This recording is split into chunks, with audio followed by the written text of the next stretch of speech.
Lecture 12 covers sections 5.3 through 5.3.1. At the end of today's lecture, you should be able to identify and understand the necessary and sufficient conditions for static structures to be in equilibrium in two dimensions.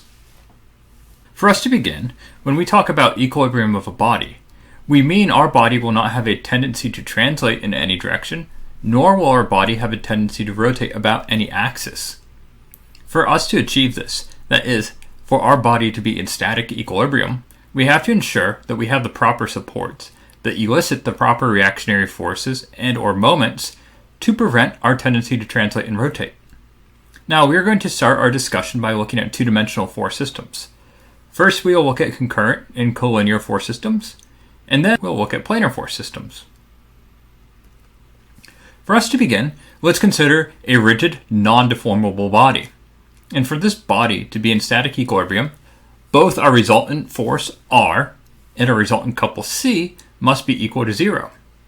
That is, R is equal to the summation of forces in the x direction plus the summation of forces in the y direction plus the summation of forces in the z direction. And the summation of forces in the x direction include both our reactionary and applied forces, and this term has to be equal to 0.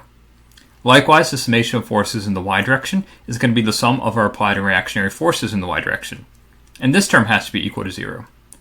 And lastly, the summation of forces within the z direction, which includes our applied and reactionary forces, also has to be equal to 0. The same goes for our couple. The sum of our moments about our x-axis, plus the sum of our moments about our y-axis, plus the sum of our moments about our z-axis all have to be equal to 0. In two dimensions, if we consider the xy plane, that means all forces and moments in our principal directions must be equal to 0.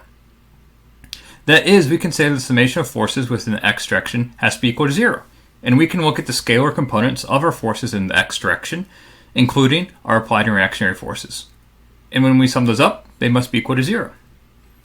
Likewise, the summation of forces within our y direction has to be equal to 0, and the summation of moments in our z direction has to be equal to 0. Now, these equations listed above provide the necessary and sufficient conditions for equilibrium of our rigid, non-deformable bodies. In a situation where we have concurrent or collinear forces acting on a body, we note that they will not create a moment of force about a point on the body. That is, since they all have the same line of action, i.e. collinear forces share the same line of action, or concurrent forces all intersect at the same point, there will be no moment arm, and thus there is no moment of force. Therefore, when we have a concurrent or collinear force system, to ensure static equilibrium, we only have to satisfy the two following equations. The summation of forces in the x direction has to be equal to 0, and the summation of forces in our y direction has to be equal to 0. Let us now consider a situation where we have two cables, OA and OB. These two cables are attached at point O, which is supporting a mass of 500 kilograms. And we want to determine the tensions in the cable such that our system is in static equilibrium. We see here that our cable OA is existing purely in the horizontal direction. OB has a component in the x and y direction. And our weight, i.e. our mass times gravitational acceleration acting at point O, is acting in our negative y direction. Thus, for us to look at our equilibrium conditions, we are going to apply the summation of forces about point O. To begin, we will apply the summation of forces in the x direction about point O. That is, we can say the summation of forces in the x direction is equal to 0. You would have minus FOA for the tension in the cable OA would be acting in the negative x direction, plus FOB, the tension in our cable OB, times the cosine of 30 degrees. These are the only two forces that would be acting in the x direction, and when we sum these up, it has to be equal to 0. We note we have one equation and two unknowns.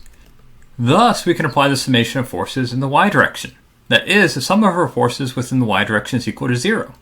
And we would have FOB, sine of 30 degrees, i.e. the tension in cable OB, acting in the y direction, minus the weight applied at point O, which is 500 kilograms times 9.81 meters per second squared. Thus, we can directly solve for FOB, the force existing in cable OB, which would be 4,910 newtons per the sine of 30 degrees. Or the tension in cable OB would be 9,820 newtons.